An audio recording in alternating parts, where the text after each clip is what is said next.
Mark Berry. Present. Leanne Charlotte present. Julie Gottschall. Present. Richard Hay. Present. Carol Quick. Present. John Rosen. Present. Susan Ryder. Present. All present and accounted for. So we have a quorum and we can begin. We are, let's see, item 2 is a special meeting. There's nothing to do there, right? That's just the beginning. No, we're calling it a special meeting because we had some personnel items we had to vote on this evening. So if everybody would please stand and join me in the pledge. I pledge allegiance To the flag of the United States of America and to the republic for which it stands, one nation, under God, indivisible, with liberty and justice for all. We offer the opportunity, if anybody in the audience would like to address the board, please do so now. Not seeing a rush, we will move on to the addition of discussion items. If anybody on the board would like to suggest an item for discussion or to be brought up in a future agenda item, please do so now. I did have one that was prompted by the policies and now, of course, put on the spot. I can't remember what it was. I did have one idea about something we should talk about. Yeah, I know, sadly.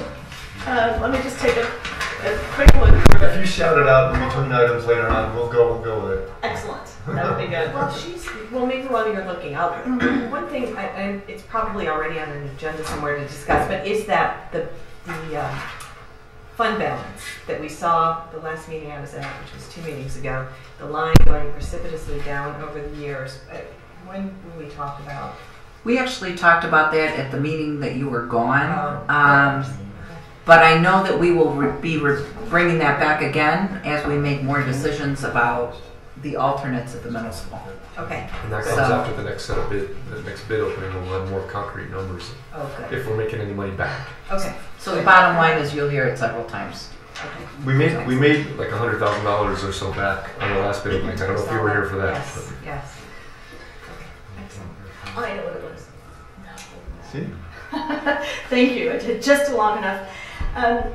On one of these policies, there was a brief section on transfers in and out of the district, and I felt the need to become more educated as to the circumstances under which that can happen. So, Not fund transfers. no. Students. Students. One of the policies touched on it, but ever so briefly. Well, So, what's the circumstances under which we get somebody from another district? What's the circumstances under which we move somebody out of our district and transfer somebody out? I just am ignorant of that, and so I'd like a little bit of to information. talk about that. Yeah. We'll put that on the April cow meeting. Yeah. Thank you. That's an easy one. Okay, am I supposed to read it? No, I'm just writing a note. I'm not I'm not out of it yet.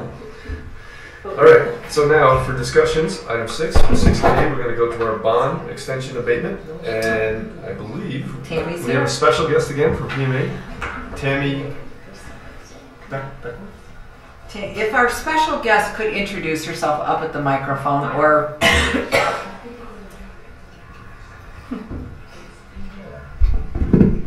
welcome back, Tammy. Thank you. Tammy Beckett-Shamo from PMA. Nice to see everyone. We had the opportunity 2 or 3 weeks ago, I guess it was now, to go through a PowerPoint talking about the district's current debt structure and the opportunity that you have to refund some callable bonds. Talked about market conditions and how the board might consider going about refunding. There are opportunities to potentially refund all of these callable bonds at once, or as we talked about, you could take advantage of something called bank qualification and divide one refunding into 2 pieces, basically, because when you as a school district refund or issue up to $10 million of municipal bonds on a tax-exempt basis in any calendar year, you get the benefit of what's called bank qualification, which means that the federal government incentivizes local banks, for example, to buy your bonds. They get federal tax breaks to do that, and that benefit's passed along to the school district by way of lower interest rates than if they were not bank qualified.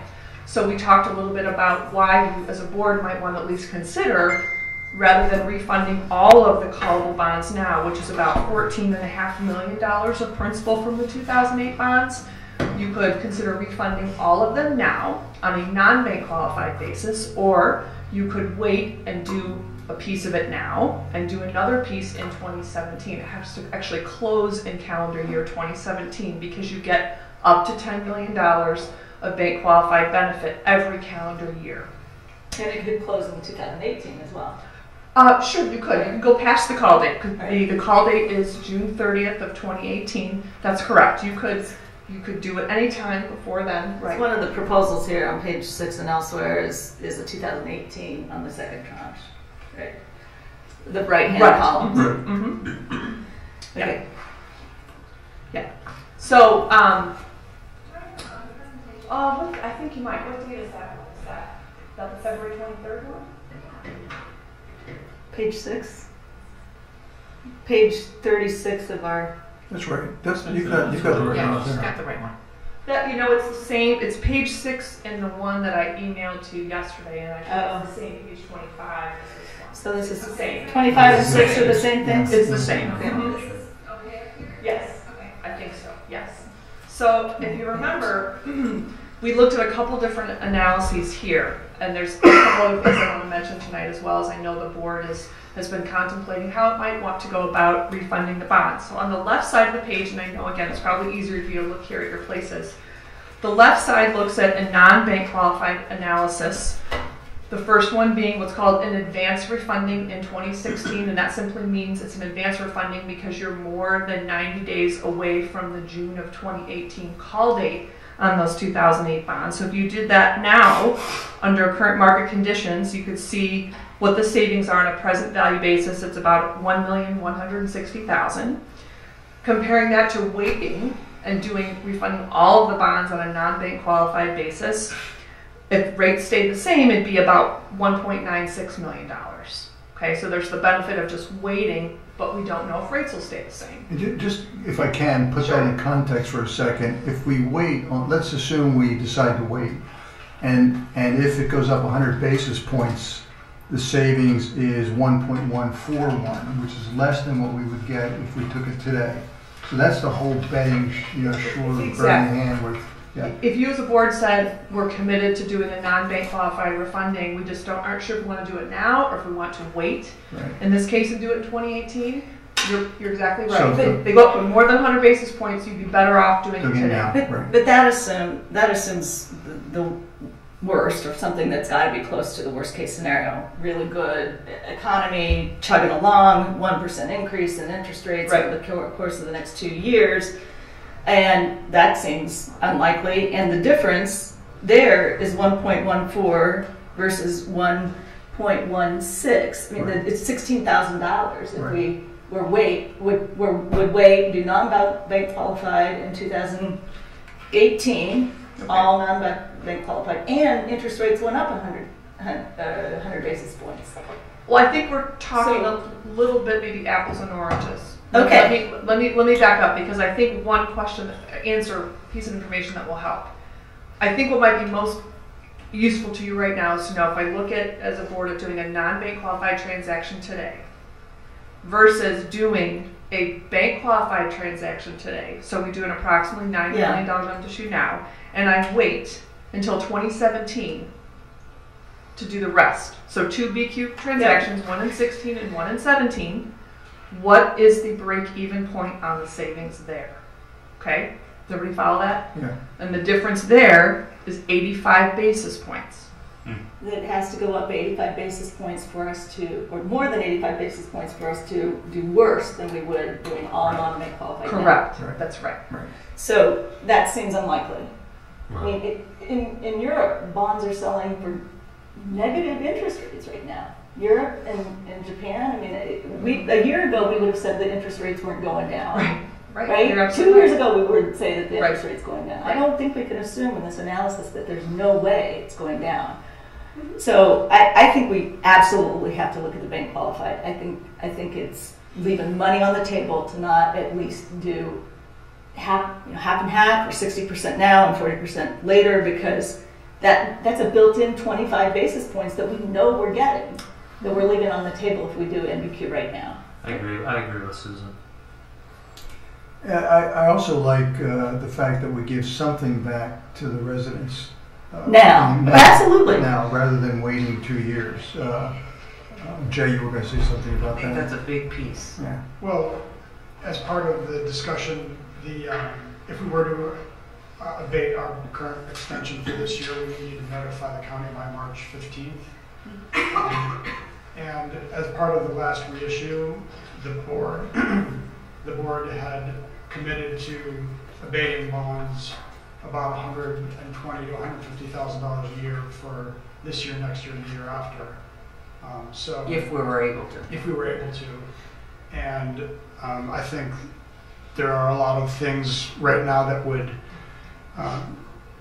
suggest we'd be better off keeping that money in fund balance. But this is an opportunity to return the same amount to taxpayers in these years and then some, without jeopardizing the financial viability of the district. Right, so you take your profits on $9,000 or $9 million, a few zeros, $9 million of it, and then you have the extra 5.5 to it that you can exercise or refund in 2017 if the interest rates look good then, or you can even go on to 2018. Right.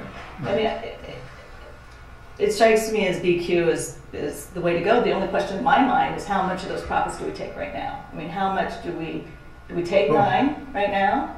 Or do we take something like half and half, and leave ourselves more flexibility on the other part later? But I'm willing to go with 9 the way you suggested, but I feel pretty strongly that we ought to do a bank qualifier. So, let me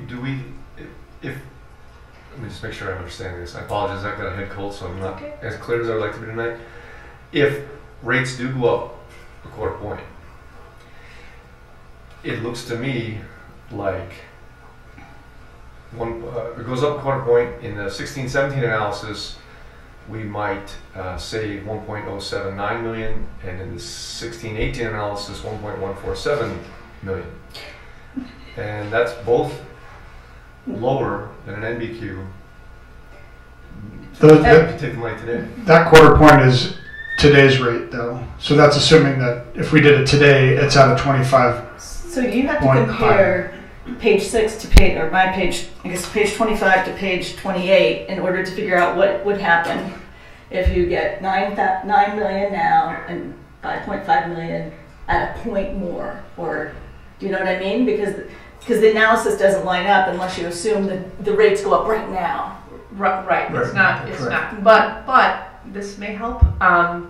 Every 25 basis points of movement on the second BQ piece translates to a difference of about $45,000 in present value savings, depending which way it goes, to the good or to the bad. Okay, so that, if that helps also, on that second piece, based on the structure we've put in here. So then it speaks to, again, to that 85 basis point break-even point. What we're proposing is to do page 25, third column over, 9 million, almost 9 million. I'm on page 6 or page 25 or page 36. Yeah, whichever number you want to go with, right? And so we lock in $1 million worth of value for the taxpayers. 9,998, right? Right.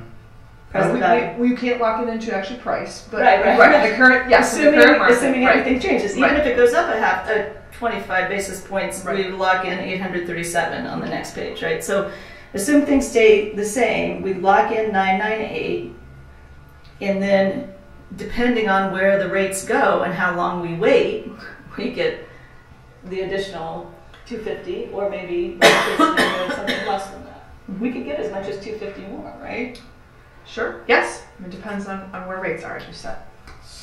350, actually. If rates stay exactly the same, we're on the same page 6, page 25, 347. Right. If rates stay exactly the same, they could go down. That's a guessing game as well as anything else. I would, if I were a betting man, I would say the rates are going to go up a little bit. I'm not saying they go up. I mean, there's already room where they're going to go up in May. The Fed rate is going to go up May or the summer, 25 basis points. That's probably a fairly decent bet.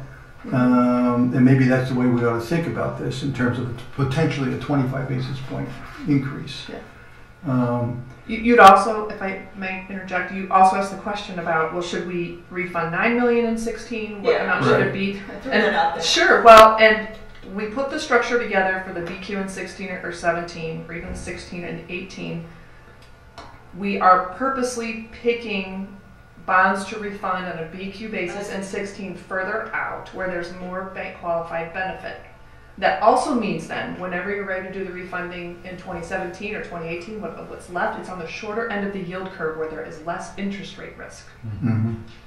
Yeah. So we want to try to maximize the BQ benefit now And minimize the your risk. risk Yeah. on the next sale. Okay. Right. So that means the proposal on page 6, column 3, is what we're talking about, and then you look at the next several columns to adjust for what we might, in addition to that $1 million, be able to get to Right. the taxpayers. Right. But do we have to decide on column, the end point on 2 or 3 now? No. We can refund, we can decide when we get to that point whether we want to refund in 17 or 18, right? No, our suggestion would be that we look at, see where rates are in the fall, And then, yeah, okay. come back and see. So our what you're commitment comfortable today, with. or the upcoming commitment we make is how much we refund In now. 16. And then we can decide, and how much of that. And then we Right. can decide what to do a year from now or 2 years from now. Yes, Okay. yes. The difference is 128,000 Between- between the bank qualified and non-bank qualified as it's in columns 3 and 4. So as rates go, if we did it next year, we would lose 45,000 of that for every 25-point Right. increase in. Okay, so show me where you're So looking, the Jane. Page 1287, 687 1287. minus 1159, 278. Why am I not seeing that? Oh, 1287. Column 5 minus column 1. PD, the The present present value. I value see, I savings. see, yeah. So assuming we do it right away, we stand to earn an additional $128,000 of savings. Yeah. And if we go into 18, it's another, almost 200. No, it's another That leaves a lot of time for uncertainty. 70,000. Right, if rates. 70,000 after the 128. Right. So it's So roughly, for every roughly 25-point increase, you're losing 45 or 50,000 of that benefit. So, at But 0.85, but it's every month that you wait, you also pay less negative arbitrage. Right. Less Right. negative arbitrage. correct. So is it 45 net? When you're saying you lose 45, are you saying you lose 45 net of negative arbitrage for every, Yes. or before negative arbitrage? No, it's a net, it's a net number. It's the present value number we're talking about Present here, right? value, Yeah, so yeah. that's fully incorporated. So, Yeah. All I know from this exercise is that the Fed meetings must be really riveting. I'm fascinated by this. You must be fascinated. Well, it sounds like your recommendation is that we do the 2-stage BQ, exactly. and administration's recommendation is we do that. Yes. And it looks like there's some consensus on the board, so Because I'll talk about negative arbitrage a little bit more, but I think we all know that's our favorite. Vocabulary. It Is there any other soft benefit to the non-commutative, something that means something to our community? there may very well be more interest in some of the local banks in the area to buy some of your bonds. Quite frankly, because of the bank qualified benefit. So the Northern Trust, Wind Trust, they may take a closer look at it because of that. So that's just kind of reinvestment in the community as well. So Tammy, if it sounds like we have consensus Okay. on this, so how long does it take to get paperwork together, and when would the board vote? You'll have it tomorrow. Okay. And I recall that you wanted it for your board meeting next week. That's when Right, we would yes. like it. Yep, so we'll get that going, and Now, the other decision we have to make is how much, right? Well, we already, 60-40, what did you guys decide? No, it's exactly as reflected on page All right, 6, right? All right. And it- Column 3. right, it may not be exactly that amount. Yeah. It'll be right, around by that. the mark, but that's the Plan goal, numbers. that's the overall target. So yeah. the resolution, when you see it, provides a lot of flexibility on purpose in case something happens with the market. If in the next, I anticipate we'll be in the market probably late April. If something really strange would go on with the market over the next month, I could come back and say we should revisit this and talk about non-bank bank qualified for whatever reason. But it's purposely drafted to give you flexibility as a board. But I understand what your goal is, and we are going to proceed with a bank qualified sale. All right, sounds like you guys all have consensus on that, and you'll be ready to bring that for approval next week? Yep. So I want to summarize something kind of for the community, if Sure. anybody happens to be listening. So that says that we are, I somehow scrambled my pages, immediately, once we put this through, going to abate a present value of 998, the present value of all the abatements, of all the savings will be 998,000. Under current market Right. conditions. Which translates into annual savings to our taxpayers on their tax bill, right? Right away? Yes. Starting next Yes. year. Right. Next spring. Okay. Correct. Like potentially it gets better. Yes. Hopefully. Okay. Great job, Tammy. Thank you. Thank you. Thank you very much. Okay, we move on now to. I just want one last question. Do we have any other bonds sitting there that are going to come up for potential refunding in the future after these? The bonds you sold last year called. Gotta use mine, sorry. What year are they callable? Do you remember? So those bonds were issued last year in 2015. I think they're callable in 2025, 2024, I knew 2025. there So was a there's significant amount of time. yeah. So you'll likely have to wait. Are you gonna be on the bond board then? Yeah. God, I'm sure I will still be working. So. You Thanks. get me a walker. Okay, item 6B, curriculum and the reading adoption proposal. Kelly Bay is going to share the details of the Lucy Calkins units of study for teaching reading for grades K to 5.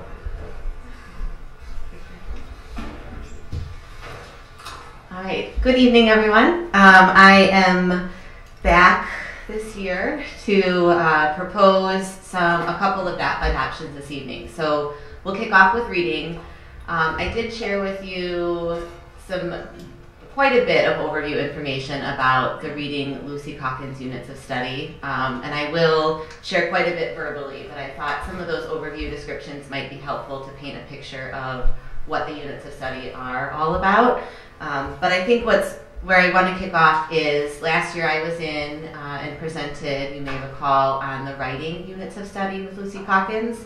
And we went forward with adoption, and we are getting so much positive feedback from our teachers about how well the implementation is going in year 2.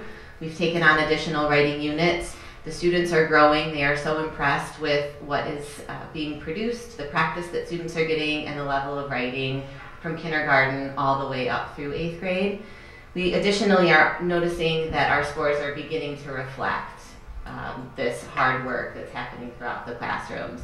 And so we have learned that the reading units were released this year. And so it's not really just a natural step. This isn't a must if you're implementing the writing units of study, but the reading units of study are developed by similar teams, and they align so perfectly with what's happening in writing. So what I'm proposing is that we move forward with a full adoption of reading units of study. These would be kindergarten through 5th grade. At this point, they're still in the draft stages of 6th through 8th, so this would be focused on our elementary building and on kindergarten through 5th grade teachers. So I want to share a little bit of the process that we've gone through so far as far as timeline. So last spring, full adoption of writing. This past fall, the reading units were officially released, and in November we had a team of teachers attend a workshop in Chicago that was focused on reading workshop. So this idea that teachers teach explicit mini lessons and students are given a lot of authentic time to practice reading in partners, independently, in small groups, and then teachers are working with individual students, partnerships, or small groups to really build on the skills that they're teaching in the mini lesson. So a lot of authentic practice with real text. Teachers went to this to learn a little bit more about reading workshop, but then also how the reading units of study would fit into our current practices, and they were really impressed. So they came back, and we were able to we have sample units of each of the kids, kindergarten through 5th grade. So our English Language Arts Committee came together to hear about the presentation that the teachers had seen. and then they reviewed materials that we had to see how does this align with really the high abilities that our population and our students in Lake Bluff have. Is it going to be high enough to meet the needs of all? And then how well does it really fit with the writing? So we want to make sure that that's not just something that the program is putting out there, but we were able to see some perfect examples. For example, in 4th grade, there is a historical fiction book club unit that is part of the reading units of study that aligns with a writing unit on social studies and westward expansion. So we're working in reading texts about this type of information, and we're writing our own text based on mini lessons. So the committee feels that after looking through materials, after attending a workshop and presentation by one of the publishers, a couple of the publishers, that this would be the natural next step for us to go. At this point in time, to paint a bit of a picture of current practices, we don't have a one reading program that we're using in our classrooms K-5. Teachers are working hard to align their instruction to best practices and are developing units that are aligned to Common Core state standards, but we don't have a program. So I think what's really incredible about these units of study, they are written by experts from the Teachers College in New York. They have 10 years of practice in classrooms and 20 plus years of research behind them. And it's refined for what the teachers need. A lot of basal programs out there give you way too much to choose from, and it's really hard to do that well. But I think this is refined based on best practices, and it has really the best of the best that are writing the materials. I want to point out that there are several local districts that are implementing the reading units of study at this time. So Lake Forest has gone forward, and they will have full implementation next year of the reading units of study. Oak Grove has just presented to their board, and their materials are out for committee review. And if that is approved, they will move forward with reading and writing workshop units of study. Barrington and Bannockburn are also implementing the reading units of study. So I think that kind of covers some of the big ideas, and I want to open it up for questions, but before I do, there is a cost that will come associated with the purchase of these units. I think what is good to know is you're not buying a lot of extra stuff, so we would need to make decisions about how we would build this into our budget for next year. But the kits are about $310 per classroom, like each teacher, $310. So it would cost us about $10,000 for purchase of kits K-5. Does that include all of the materials, including the ancillary materials?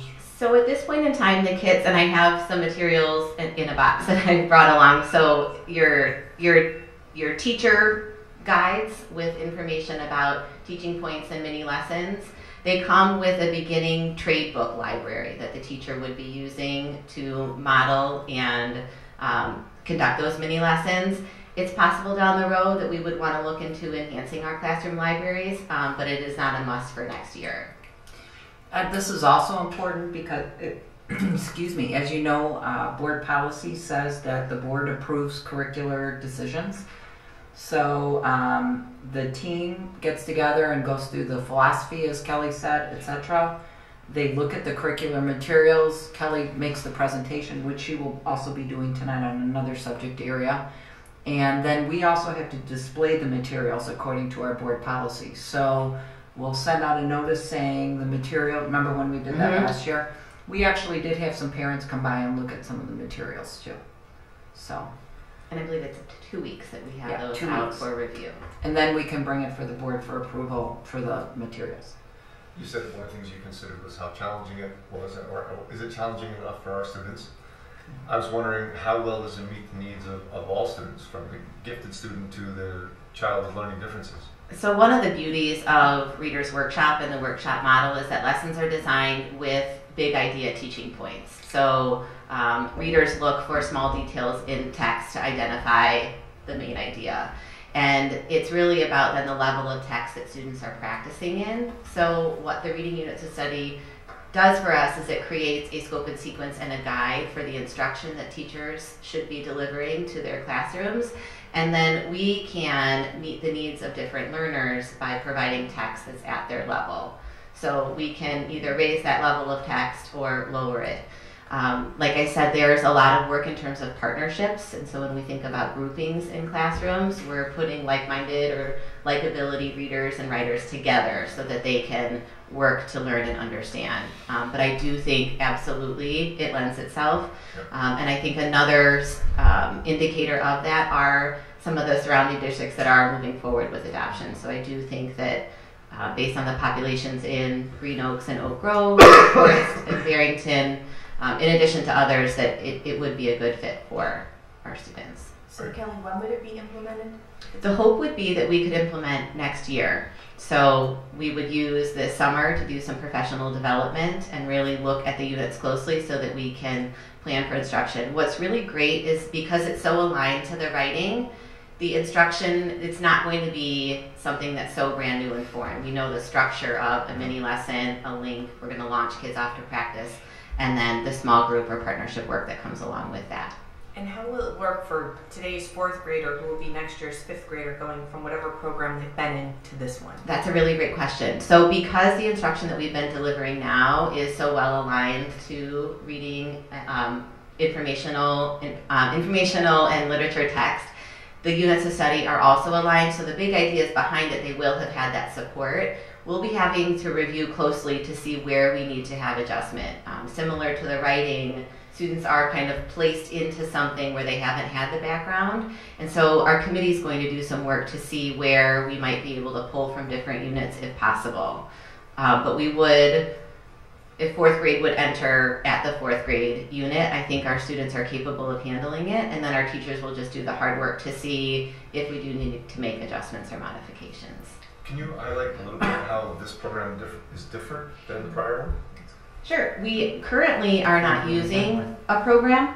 I'm sorry. We don't have one. We don't have a program. So about 5 years ago, we were using something called Making Meaning. And so that was helpful for whole group instruction on reading strategies.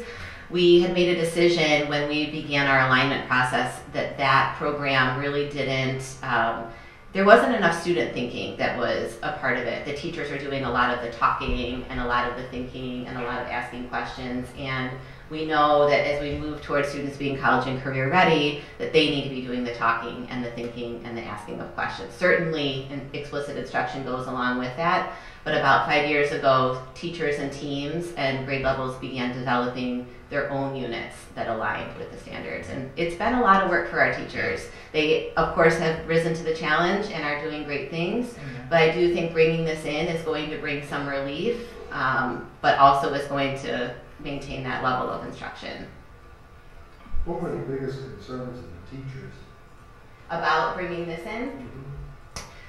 You know, it's been pretty unanimous and positive that this is the direction to go. I would say that they're managing a lot right now. So following this proposal, I have a science proposal, and that was one of my biggest worries. So we talked about, well, what is the possible rollout plan? Could we have a couple of grade levels take this on and sort of do a slow rollout? So just like for maybe 1st grade and 4th grade, so they can become our experts on implementation and then help to train the other teachers. And as grade levels started having conversations, I was hearing more and more that the interest is really spread across all of our grade levels. So if there were any reservations, it's about how do we make sure that there's adequate professional development and training so that they can implement to the best of their ability. But I'm committed to, planning that out well ahead of time and giving them what they need. Actually, I was lucky enough to sit in on one of those meetings, Richard, where the teachers, there were representatives from each grade level, and they were sharing concerns, excitement, things that they'd seen in the professional development.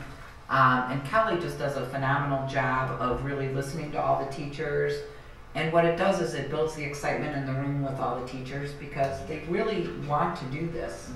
But I think Kelly nailed it. Our teachers have a lot on their plates. And they really have, every year we have some kind of new curriculum adoption. And it really places a lot of responsibility on them on how to learn the new way to teach and the new curriculum. And our teachers have done a great job with it, but we have to find that fine balance of how much is enough, because we've got to do it, and we've got to keep our kids on top, but how much is too much that it's going to be too much for them. So that's a big issue. I'm sort of surprised at the relatively reasonable cost, right? It's 5 grade levels, 6 grade levels, K through 5, and It's the cost. I'm pleasantly surprised. I just paid for college textbooks, and it seems like I paid $10,000 for college textbooks, because typically, they're selling the intellectual property, they're selling the effort it took to put these together. So $300 a kid is like surprisingly low. Do we have that cost every year? What is their current cost? Maybe no program is free. I don't know. I think that no program is very low cost. Yes. But I think that it wouldn't be a consumable amount. So what you're really paying for are the books to help with teacher planning. What I could see coming down the road might be enhancement of our classroom libraries to align with that instruction. Right. I mean, you just made by different Correct. book groupings at the end of this. Yeah, and the other part, this is really about reading instruction, comprehension. So what isn't included are things like word study, phonics, handwriting. So those are other pieces, but they also come at a very small cost. So when you think about the full-blown basal programs that schools were adopting, and some continue to do that, you're paying well over $100,000 for that type of material. So that's a great point, and I think that's part of what the developers of this program strive to do, is really to make it accessible and affordable. Is there, I'm trying to be as big picture as possible. Is there anything to your knowledge associated with this curriculum that would generate controversy? Things that come to mind, there's people out there who have conspiracy theories about Bill and Melinda Gates Foundation taking over curriculum for the whole planet. There's people who worry about the Texas Board of Education having too much influence on the curriculum that states beyond Texas use. Is there anything associated with this that we should at least be aware of ahead of time, that somebody might say something to us later on? So to my knowledge, I'm not aware of any political affiliation that the Teachers College or Lucy Calkins may have that could put us in a bad spot. I did some exploring and kind of Googled any negative word out there about Lucy, and there are critics. People are sort of looking at, they don't believe in some of the instructional methods that she supports and that are part of this program, but we're seeing growth. I visited a school in Brooklyn with a population much different than ours that has been implementing this program for well over 9 years, because they've had the Teachers College testing out and trying these units in their classrooms to see where they need to make adjustments. And I was blown away at the academic language and the way that students talk about books. So while it's not Lake Bluff, it's Brooklyn, it is still phenomenal to see how this instruction supports readers and growth. So she and the Teachers College are doing everything for the right reasons. The negative press, I think, is just about some contradictory philosophies about instruction, but not the material itself or the Which exists with any kind of curriculum. Yeah. So, Okay. any other questions before we move on to Just out of science? curiosity, I need to be reminded, how many of our students use English as a second language? We are at about 10%. So having some sort of program that's not existed before will, I would think, be beneficial to that population. To all students, to every subgroup that we have. Hugely beneficial, and I think Because right now it's organized chaos. Actually, our teachers have worked really hard on developing units, but I think what this is going to do is it's going to provide the framework for some of the work that they've already done. So my point is, for students that come from non-English speaking households, having this in place will be very beneficial. yeah, at number one for the students, and I think also for our support staff that work with teachers to deliver instruction, it's going to be a guide for them as well. Good. Okay, science. Back to item C. Hello. Kelly Babe yet? Science adoption. Okay, so science proposal. Last year I came forward with a Lake Bluff Middle School science proposal to bring in the iQuest science units. Again, all is going well. Each time I talk to Brian DeYoung, he is just so grateful and thankful to have more recent materials, and the questioning and the discussion that's going on in the classrooms has been very positive. I am not coming forward with iQuest for elementary school this evening, and while that does seem like it might be a natural fit, because if they're headed to the middle school, we would want programs to align and information to build on. But what we have found in the analysis of that Activate Learning, which is their elementary level programming, in close partnership with our consultant, Anne Rochelle, she does not feel that there is adequate scientific conversation and argument as part of that programming. And so really, because we have spent many years with this consultant developing materials, she knows our population, she knows our students, I believe in her recommendation. And so what I'm bringing before you this evening is adoption of FOSS science kits and STC science kits. So FOSS is a program, Focus of Full Option Science Systems, and we have used some FOSS programming in the past. So there are kits throughout the elementary school prior to them bringing in the next generation science standards. So I don't know if you recall from last year, their programs take time to catch up to new standards, and we want to make sure that we give them time to revise and adjust and fully align.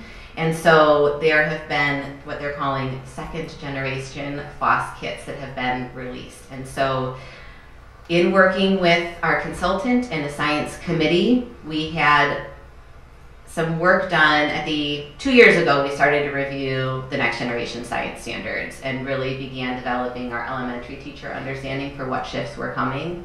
At the end of last year, we worked with the committee to create a scope and sequence for which units we would implement. And our representatives worked this summer to bring in one brand new unit at each grade level. And so we purchased one kit for grade levels to share. And this was in an effort to give teachers some time to really utilize these new materials and see how the adjustments are working for them and how the students respond. It has been positive. So in grades 1, 2, 3, and 4, we've brought in one FOSS kit, one science kit for each of those grade levels. If you want to go actually back to the other one. We've brought in one for each of the grade levels, so they've had an opportunity to really work with that programming. One thing that FOSS has brought in that's been really extraordinary are the resources. So there is an entire online component that enhances the teacher instruction, but also allows students through iPads and other one-to-one devices to read material, to watch videos, to launch conversation, and to, if there isn't a hands-on experience happening, they can view something and then talk about the type of change that they see or how it connects to some of the science concepts. So this year we have brought together representatives from the grade levels to look at and reflect on implementation of that one kit and make decisions about how we want to move forward and bring in other kits. So one of the things that you're going to notice is at kindergarten, we are recommending adoption of STC kits, which are the Science and Technology Concepts Programming. The reason that we are not bringing in FOSS at kindergarten is we have found that those are not quite as solid at the kindergarten level, and the STC kits are stronger. So I don't think it's going to impact our instruction that we're using two different programs, because I think we're selecting what's best for kids at that grade level. And so what's great about both of these is that the professional development that is needed to implement is provided through the purchase, and we will also have our consultant by our side as we work to develop plans. And really they've been writing units like crazy over the last 2 months to get things ready to go. So I assume STC and FOSS are two separate entities? They are two separate Do they publishers. specialize in science curriculum? They absolutely do. In fact, our school is sort of sprinkled with past kits from both of these publishers, And so the reason that we would go for change and the reason we're asking to bring in these updated kits is because these are now aligned to the next generation science standards. And so the units that they are comprised of fit with the standards that we need to be teaching. Are these the same materials you shared with me last year? They are not, but I do have some samples. If you want to take a peek, I've got our 3rd grade teacher planning guide and then the student book and then the kindergarten. And can you talk a little bit about, as you did with the prior curriculum issue, the process of how you or teachers came together to decide on what to purchase? Sure, absolutely. So we had some beginning work at the end of last year where our committee came together and we talked about the best direction for us to head. And so we've used a lot of the guidance of our consultant as she works in other districts and begins to develop units with them. Her recommendation at that time was cost for grades 1 through 4. 5th grade was not ready to go yet. At this point in the year they are, but grades 1 through 4, and so again we were able to get samples. We in fact went forward and ordered 1 per grade level so that teachers could actually live it and test it and try it out. We've then brought representatives back together to give feedback and to talk with one another about what's gone well and where we need to see changes. And again, it's been unanimous in terms of the way that the progression of lessons is set up, the amount of hands-on versus sort of other scientific work, discussion, and science notebooking that would fit in there. Has the middle school science staff been involved in this process to help ensure that kids at the grade school are ready when they get to middle school? You know what, we actually have not, the full science committee has not come together, but the thread that has remained constant would be myself and then our consultant to be able, because she knows both of the programmings in both buildings so well, she's been able to address a lot of that. But certainly those are conversations that we do want to engage in to make sure that we have transition from 5th grade to 6th grade. When was the last time that we purchased science kits? That's going back as well. Way back. I don't can't find the specific date on record, and I think some of it has been kind of sprinkled throughout. Been a while. That's all right. Joanne Trahanis couldn't find it either. You've been making the move for a while. This is what a horse looks like. Is there any, again, same question I asked last time, any controversy associated with this that you've seen out on there on the classroom? Not that I have seen. Again, I think it's hard for me to comment on what Texas would do because I think they make decisions very differently than we do here in Lake Bluff. But they influence other states somehow because there's some purchasing power. Sometimes. That is true. What I will say is Barrington and Bannockburn, if we think about sort of local districts with similar populations, I know as Lake Forest is developing units, they're bringing in bits and pieces of both of these, but I am not aware of controversy in terms of FOSS and STC. Great. So these will be out on display then for 2 weeks.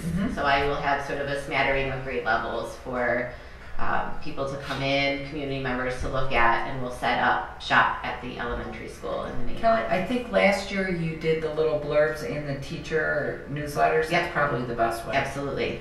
You've really done a great job of putting all this together for us. Thank you. Does anyone, do you want to take a look at that stuff tonight? I'd like to see the teacher's guide. Okay. Thank you. Thank you. That's good. All right, so we're now on item 6D, the 2016-17 non-licensed staffing program. As per our board planning calendar, we do approval of our licensed staffing in February and our non-licensed in March. And so I'm going to turn this over to Jay and Kevin, who put our non-staffing or non-licensed staff together. So, Kevin, can you wait for a minute? you're a lover of science. I know. It is really exciting. Okay. John's going to be doing experiments tonight. I know. I'm a little disappointed the weather unit was left out of kindergarten. No, you know what? They're still teaching it, but they don't need the kit to do so. They redesigned it so that they're able to read it. There you go.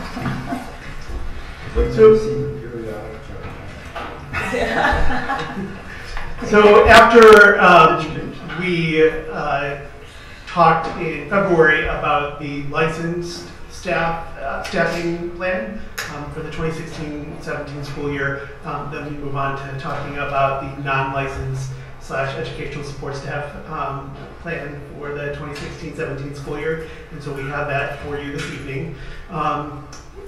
You may recall that last year when we presented this to you, we were planning for somebody's retirement. Marilyn Mullen is retiring, and that was a crucial position that we needed to have a little bit of overlap in time, so we actually increased staffing for a short while we had them on for the same period of time. So we're recommending a reduction of the 0.25 FTE in the area of payroll.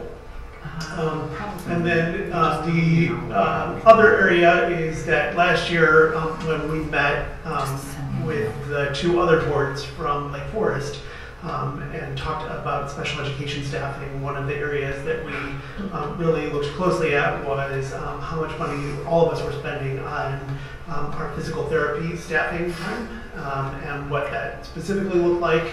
And all of us agreed to take a look at it for the 2016-17 school year because during the 2016-17 school year, or at the end of the 15-16 school year, we are going to be losing a staff member from NSSED due to retirement. Mary Bocci, who's our longtime physical therapist, much loved by our students and our teachers, is going to be retiring. And so we have an opportunity to potentially bring that position inside of the district. So I've been working with my colleagues in both of the Lake Forest districts to see if we can work out some sort of an agreement where we would employ a physical therapist amongst the three districts. Our share would be around 0.2. It may be a little bit less. It would not exceed the 0.2 FTE. Given that we would probably be the smallest of them, I can't imagine that we would be the ones who would be holding the contract. It would probably be 67 or 115 who would be holding the contract, more than likely 67. What sometimes happens in these situations is that physical therapists are really difficult to find. We ran into a situation several years ago when we brought our occupational therapy inside of the district, where we were lucky enough to be able to sort of pull somebody away from NSSED who was looking for their own contract, and we were able to do that. If we're not able to find a person that we can all agree on and that we want to, that we want to hire, then we would continue to contract with NSSED, for the year to come. But we are looking at potential cost savings there for the next school year. The other thing that I will point out is that this includes things like instructional assistants and those sorts of things. That is all very, very easily influenced by students who are placed inside of the district during the summer. So from time to time we have students who move into our district over the summer and who require a level of support. And so we may need to, as required by their IEP, and so we may need to hire additional FTE. We would obviously let you know about that as that was going on, but there's no way to really forecast for that in the non-licensed staffing plan. Do we share anything else with Lake Forest, 67 or 115, any other people? We do not currently. When's the last time we did that? Like how long has it been since we've done that? Administrator staff, it would be the last time that we did it. That's the one I'm thinking of. Yes, would be the So last it's been a time while. we did it. Yes. It's been a while. It was before my time. And I don't know the differences, but I know that experience was not good because they held the contract. They had whatever it was, 4 days a week, and we had 1 or 3 days a week and 2. And so anytime there was an issue or a crisis, he got pulled out of our building and went to their building. So I wonder about precautions and the thought process that goes to protecting our interests if we only had 1 day a week with this person? I can, it's good to know that history. As we are working together with our other districts, I will keep that in mind so that we don't fall into the same pitfalls that we did with that situation. I don't anticipate it, given the way that the schedules are typically set up. You know, with an administrator, their schedule is a little bit more free-flowing. Physical therapists have a little bit more of a set schedule. They have a caseload of students that they have to see on a pretty regular basis. You know, with rare exception for a meeting to come up here or there, you know, we'll all be pretty respectful of that, but something to definitely keep in mind. Can you just give me a sense of what a physical therapist does for a school district? Sure. So we would be required to provide physical therapy for a student who has a physical disability or another disability that impacts their overall educational functioning. So it might be that they are not able to move about the building freely enough to move from class to class. It might be that they are not able to benefit from their overall wellness class or their education, which we're required to provide. And so that physical therapist provides literally hands-on physical therapy, and they're licensed. They're licensed by the state of Illinois to provide a highly specialized service to our students. We currently have, I want to say, 5 students in the district who receive physical therapy minutes as a part of their IEP, and it would be some of our students with physical disabilities, some of our students with like Down syndrome and those sorts of issues who may have issues with like low tone in their legs or other sorts of things where we are concerned about their safety in the building, going up and down stairs, being able to exit from a building in the event of a fire, balancing issues, those sorts of things. So to Mark's point, is this typically a regularly scheduled once a week session? Yes. The physical therapist Typically. Yes. So every Friday the person will come over and meet with 5, 10, whatever. That's typically how it is. Right now, Mary Bocci typically does her work a lot with the wellness teachers, and so she likes to see kids within the wellness classrooms actually. She will actually go to a corner of the gym. There's some stair climbing activities that the kids work on, that sort of thing.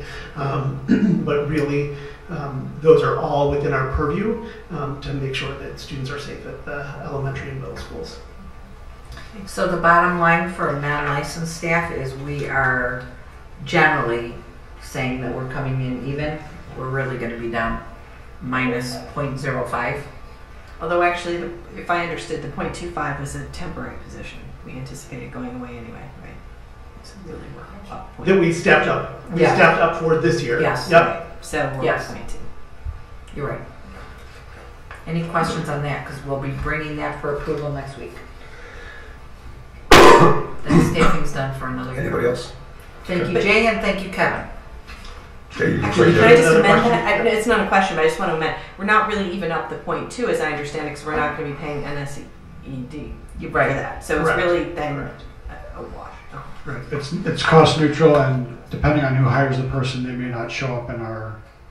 There may be like a contract pay, so they may not show up actually in our staff. Right. In our FTE. Got it. Okay. Anybody else? Thanks to both of you Thank guys you, guys. for putting that together. All right, so now we're going to action items. And our first action item tonight is 7A, is the approval of security bids. That is something we talked about at length in our closed session. And by law, security is not something that we can talk about in public session because it is about the safety of the children and our staff in our buildings.